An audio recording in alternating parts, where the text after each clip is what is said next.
Hello बच्चों, स्वागत है आप सबका एक बार फिर से क्रैक स्टडी पर। आज हम पढ़ेंगे वैद्युत चुंबकत्व का लेक्चर नंबर 3। तो ये लेक्चर हम पिछले लेक्चर के जहां से हमने छोड़ा था वहीं से शुरू कर रहे हैं। हमने पिछले लेक्चर में आपको समझा दिया था बायो-सावर्ट का नियम और उसके बाद हमने बायो-सावर्ट के नियम और कूलॉम के नियम की तुलना भी कर दी थी। तो आज हम अपना लेक्चर वहीं से कंटिन्यू करेंगे। आज हम सबसे पहले पढ़ने वाले हैं एक लंबे धारावाही चालक के लिए चुंबकीय क्षेत्र का व्यंजक होता है वो क्या होता है, कैसे निकलता है, किन किन बातों पर निर्भर करता है, इसका व्यंजक हम सबसे पहले पढ़ने वाले हैं। तो चलिए लेक्चर शुरू करते हैं। शुरू करने से पहले अगर आपने चैनल को सब्सक्राइब नहीं किया तो सब्सक्राइब टू क्रैक स्टडी, ताकि ये वीडियोस और बाकी सारे इन्फॉर्मेटिव वीडियोस आप इजीली देख सकें। तो चलिए शुरू करते हैं। देखिए, सबसे पहले चित्र को देखिएगा। चित्र में एक तार लिया गया है जिसको हमने नाम दिया वाई वाई डैश। तो ये एक लंबा तार है, लंबा यानी कि यजुरेखीय। तो ये एक यजुरेखीय तार हो गया। अब ये जो धारावाही तार है जिसमें हमने मान लिया कि कैपिटल आई एम्पियर की धारा इसमें प्रवाहित हो रही है। इस तार का हमने एक केंद्र बिंदु माना। आप चित्र में देखिए, केंद्र बिंदु ओ है। ओ केंद्र बिंदु से स्मॉल आर दूरी पर स्थित एक और बिंदु है जिसको नाम दिया गया है बिंदु पी। अब इस बिंदु पी पर आप ध्यान से देखिएगा। इसी बिंदु पी पर आपको चुंबकीय क्षेत्र निकालना है। तो चुंबकीय क्षेत्र की तीव्रता आपको निकालनी है बेसिकली कहाँ, पॉइंट नंबर पी पर। तो जानिएगा कि पॉइंट नंबर पी पर जो चुंबकीय क्षेत्र की तीव्रता है वो किन किन बातों पर निर्भर करती है। तो बच्चों, जब भी कभी कंडीशन ऐसी आ जाए, ध्यान से सुनिएगा, जब भी कभी ऐसी कंडीशन आ जाए कि एक लंबा तार है, लंबे तार के किसी बिंदु से हम किसी पॉइंट से किसी अन्य दूरी पर स्थित किसी अन्य बिंदु की क्या कर रहे हैं, किसी अन्य बिंदु पर हम चुंबकीय क्षेत्र निकाल रहे हैं। यानी कहने का क्या मतलब है, आप इस चित्र को गौर से देखिएगा। जब हमने लास्ट लेक्चर में आपको पढ़ाए थे नियम, तो उसी नियम के आधार पर देखिए यहाँ पे, अगर हम यहाँ मैक्सवेल का पेंच का नियम लगाने की कोशिश करें, ध्यान से देखना, मैक्सवेल के पेंच का नियम भी यही नहीं कहता था कि आप एक पेचकस लीजिए, पेचकस के ऊपर एक पेंच लगा लीजिए और पेंच की जो नोक है वो धारा की दिशा में अगर आप हैं तो जिस तरीके से आपका हाथ रोटेट करेगा वो क्या दिखाएगा, वो चुंबकीय बल रेखाओं की दिशा को दर्शाएगा। अब आप अपने चित्र पर देखिएगा, चित्र को ध्यान से देखो। चित्र में क्या कर रहे हैं, एक तार है, ठीक है, तार हो गया भाई। अब इस तार में चारों तरफ क्या कर रहे हैं, dot dot dot dot dot यानी सर्किल बने हुए हैं। यानी कि क्या दिखा रही है, चुंबकीय क्षेत्र रेखाएं दिखा रही है, यानी चुंबकीय क्षेत्र में स्थित बल रेखाओं को दर्शा रहे हैं ये सर्किल। अच्छा, अब आप एक मुझे बात बताओ, इसमें दो कंडीशन आपको दिखाई दे रही होंगी। पहली स्थिति में देखिए, अगर आप मुझे बताइए, यहाँ पे देखिए, मान लीजिए ये एक लंबा तार है और हम क्या कह रहे हैं, इसमें धारा की दिशा ऊपर की तरफ है। तो आप मुझे एक बात बताओ, जब इसमें धारा की दिशा ऊपर की तरफ है तो जब आप रोटेट करेंगे इसको घुमाते हुए, पेज का नियम ही तो है ना, पेज का नियम रोटेट करने के लिए कहता है, तो रोटेट कीजिए, घुमाइए इसको। जब आप घुमाओगे तो डायरेक्शन कैसी आई, क्लॉकवाइज आ गई ना, यानी कि घड़ी की दिशा में घुमा रहे हो ना इसको। देखो ध्यान से देखो, ये है हमारा पेज, ठीक है, ये हमारा पेज है। मैक्सवेल के पेज का नियम लगा रहे हैं हम। अगर आपने नहीं देखा है तो लास्ट लेक्चर बिल्कुल चेकआउट कीजिए पहले। तो देखिए, ये है पेज। अब पेज पे क्या कर रहा है, धारा जा रही है भाई ऊपर की तरफ, धारा की दिशा हमने कह दिया ऊपर की तरफ है। तो अब हम जब पेज लगाएंगे तो अपना हाथ ऐसे घुमाएंगे ना, ध्यान से देखिए मेरे हाथ की मूवमेंट, हम ऐसे घुमाएंगे अपना हाथ। जब हम अपना हाथ घुमा रहे हैं तो ये आया घड़ी की दिशा में, ठीक है। तो इसीलिए चित्र नंबर 1 में जब आपने देखा होगा धारा की दिशा के लिए एरो ऊपर की तरफ लगा हुआ है, तो ये जो चुंबकीय बल रेखाएं हैं इनका एरो आपने ऐसे लगाया होगा घूमता हुआ, यानी कि क्या, आपने लगाया होगा घड़ी की दिशा में। अच्छा, दूसरा चित्र देखिए। दूसरे चित्र में धारा कह रहे हैं, धारा जा रही नीचे की तरफ, धारा नीचे की तरफ चली गई, चलो भैया चली गई धीरे धीरे धारा नीचे की तरफ। अब जब तुम घुमाओगे तो आपका हाथ कैसा घूमेगा, अब आपका हाथ घूमेगा उल्टा, ठीक है। देखिए, ये हो गया हमारा धारावाही चालक। अब जब इसमें धारा घुमाओगे तो धारा हाथ कैसे घूमेगा, ऐसे घूमेगा, यानी कि हाथ घूम रहा है कहाँ, उल्टा। तो इस स्थिति में जो आपका हाथ घूम रहा है वो घूम रहा है एंटी क्लॉकवाइज। इसीलिए जो दूसरा डायग्राम है जिसमें धारा की दिशा आपने नीचे की तरफ दिखाई गई है, उसमें जो चुंबकीय बल रेखाओं की जो दिशा है वो दिखाई गई है एंटी क्लॉकवाइज, ठीक है। समझ में आ गया चित्र, चलिए चित्र समझ में आ गया। तो अब देखिए, तो जो ये उत्पन्न चुंबकीय क्षेत्र है ये दो तथ्यों पर निर्भर कर रहा है। पहला तथ्य क्या है, उत्पन्न चुंबकीय क्षेत्र तार में बहने वाली धारा I के समानुपाती होता है, यानी कि B is proportional to I, समीकरण नंबर 1। दूसरी कंडीशन क्या रहा है, उत्पन्न चुंबकीय क्षेत्र तार के बिंदु O और बिंदु P के बीच की दूरी के व्युत्क्रमानुपाती होता है, तो ये हो गई समीकरण नंबर 2। अब जैसे कि हमने बायो-सावर्ट के नियम में करा था, जैसा कि हमने किसी भी तार पर लगने वाले बल के नियम में करा था, हमने क्या करा था, सारी कंडीशंस को जोड़ लिया था।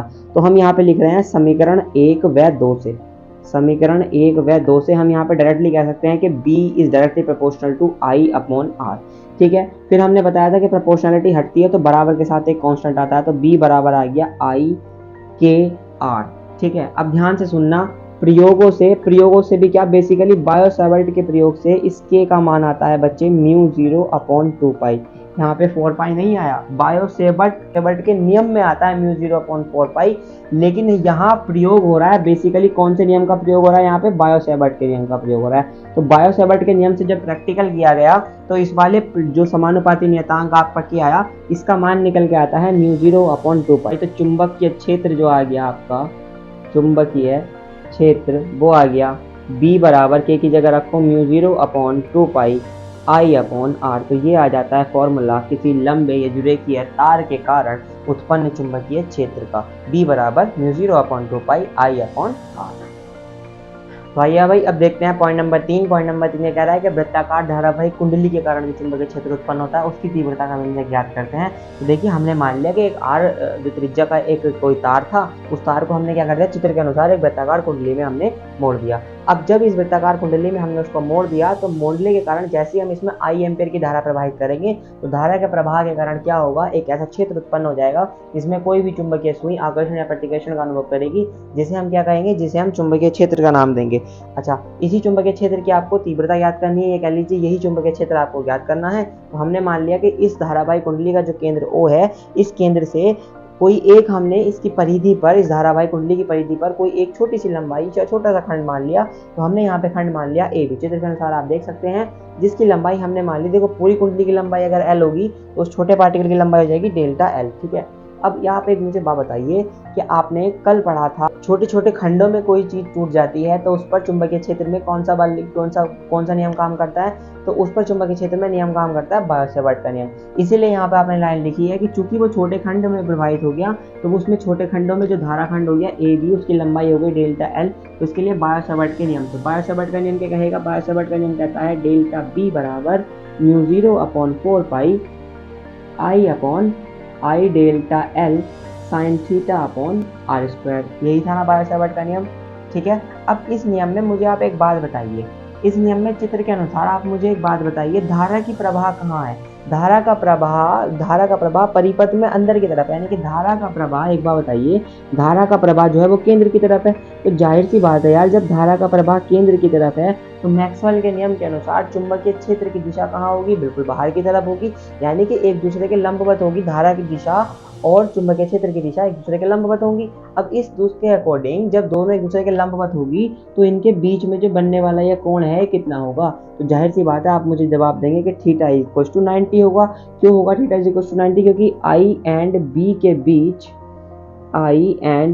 बीच 90 डिग्री का कोण है, यानी कि I और B के बीच 90 डिग्री का कोण है, यानी कि I और B यानी कि बहने वाली धारा की दिशा और चुंबकीय क्षेत्र की दिशा क्या है, एक दूसरे के लंबवत हैं। चित्र के अनुसार आप देख सकते हैं, देखिए धारा की दिशा अगर जो होगी, धारा की दिशा जो है वो केंद्र की तरफ है, और जब धारा की दिशा केंद्र की तरफ है तो चुंबकीय क्षेत्र की दिशा कहाँ होगी, बाहर की तरफ होगी, एक दूसरे के लंबवत होगी। लंबवत का मतलब है थीटा की वैल्यू 90 होगी। थीटा की वैल्यू 90 का मुझे साफ पता है कि थीटा 90 का मतलब है साइन 90, और साइन 90 की वैल्यू कितनी होती है 1। तो यहाँ से मुझे डेल्टा B की जो वैल्यू है वो मिल जाएगी mu 0/4 pi I delta L/r², sine theta हो गया होगा 1। अब मुझे ये फॉर्मूला मिल चुका है। अब मुझे आप एक बात बताओ, इसमें डेल्टा B का क्या मतलब है, डेल्टा B का मतलब है उस छोटे वाले पार्ट के कारण चुंबकीय क्षेत्र, और डेल्टा L क्या है, इस जो छोटे वाला पार्ट है इसकी लंबाई। लेकिन हम बात क्या कर रहे हैं, हम कह रहे हैं वृत्ताकार धारावाही कुंडली, हम तो पूरी कुंडली की बात कर रहे हैं ना। तो यहाँ पे आप एक लाइन लिखेंगे कि संपूर्ण कुंडली के लिए क्या करेंगे। अब देखिए आपने पढ़ा होगा जब हम छोटी छोटी चीज़ों को एक साथ जोड़ देते हैं तो वहाँ पर हम कौन सी विधि का प्रयोग करते हैं, तो हम समाकलन का प्रयोग करते हैं। तो सेम एज इट इज हम यहाँ पर समाकलन का प्रयोग करेंगे। देखिए यहाँ पे डेल्टा L लंबाई थी, अब आप चित्र में देखिए यार, एक लंबाई छोटी सी डेल्टा L, दूसरी लंबाई भी डेल्टा L होगी, तीसरी भी डेल्टा L होगी। जब सबको छोटा छोटा सबको काउंट कर दोगे तब पूरी की लंबाई L आ जाएगी। ऐसे ही एक का क्षेत्र अगर चुंबकीय क्षेत्र डेल्टा B है तो छोटे का दूसरे का भी, छोटे वाले का भी डेल्टा B होगा।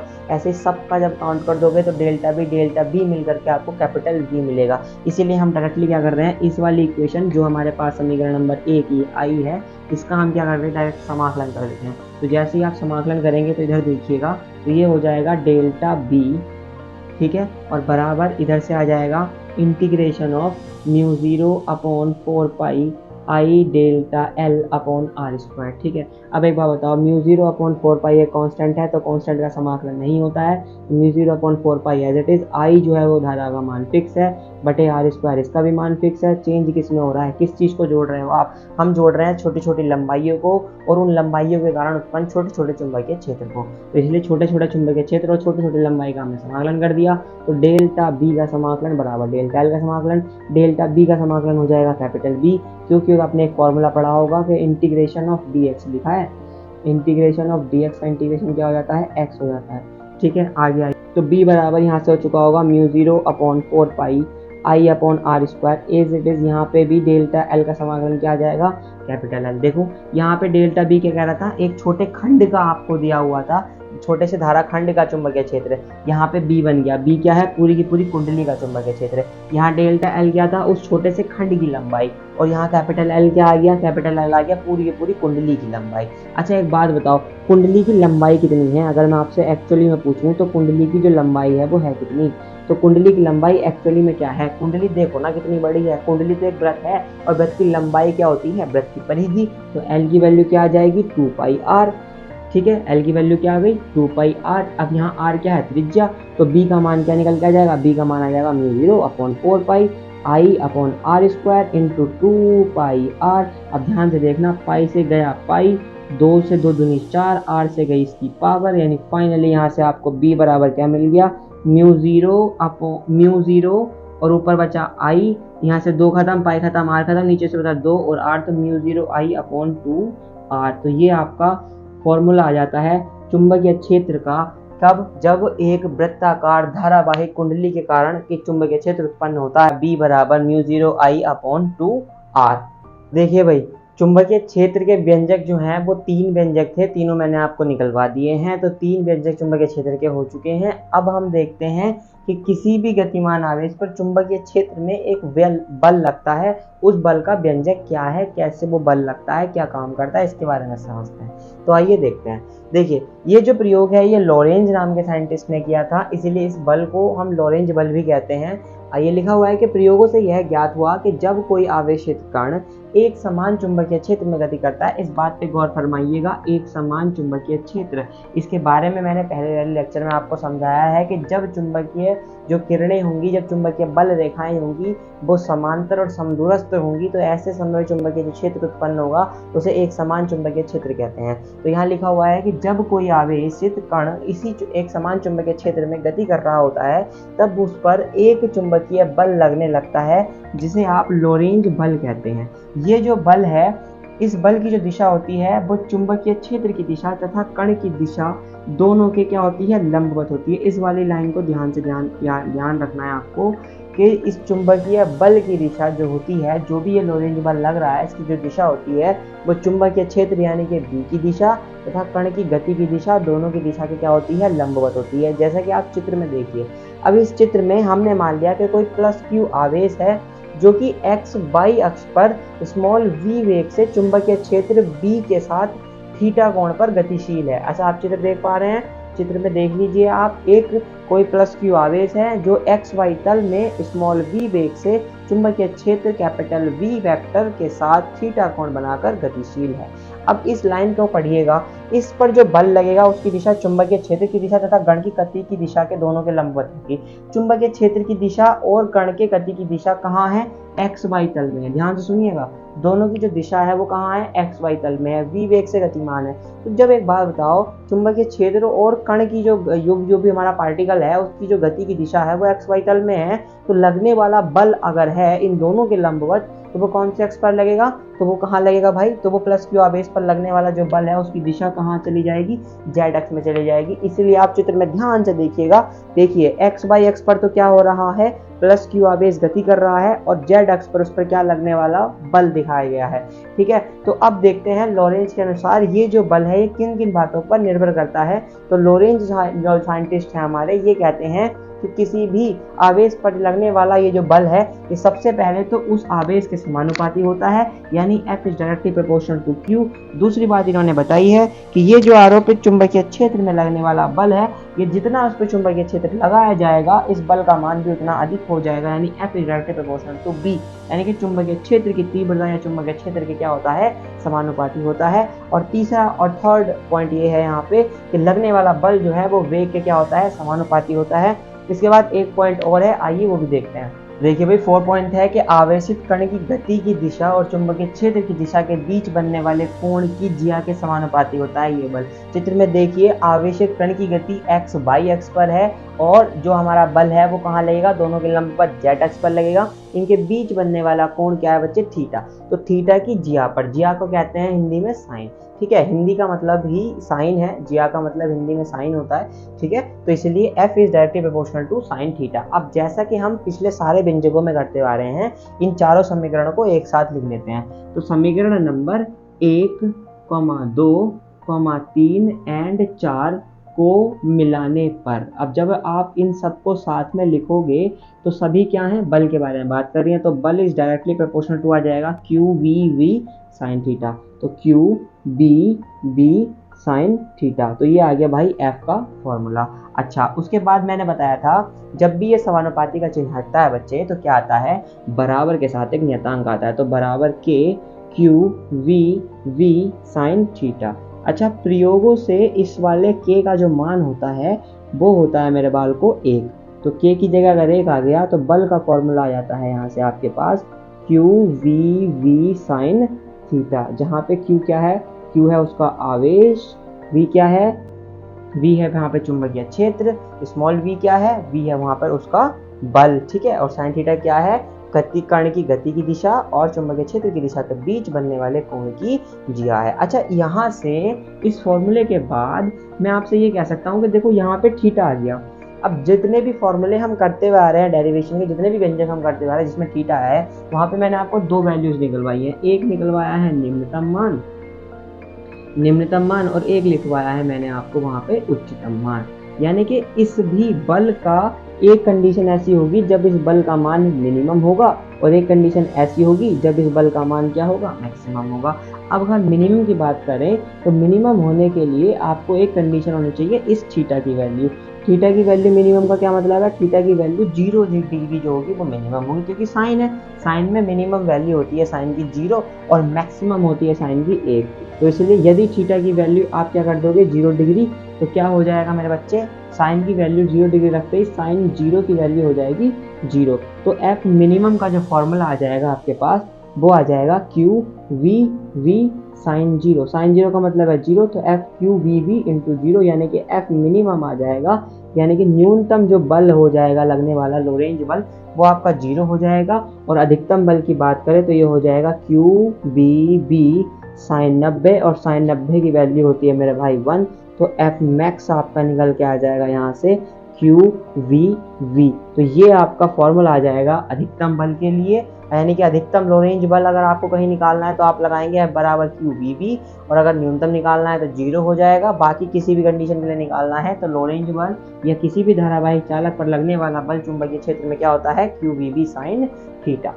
तो बच्चों ये था आज का लेक्चर जिसमें आज हमने जाना चुंबकीय क्षेत्र के बारे में, जिसमें आज हमने सबसे पहले स्टार्ट किया था एक धारावाही ये जो देखिए लंबे चालक तार पर चुंबकीय क्षेत्र। उसके बाद हमने करा था वृत्ताकार कुंडली के कारण चुंबकीय क्षेत्र की तीव्रता, और उसके बाद फाइनली आज हमने तीसरा व्यंजक पढ़ा अपना जो था हमारा किसी भी गतिमान आवेश पर चुंबकीय क्षेत्र में लगने वाले बल का व्यंजक।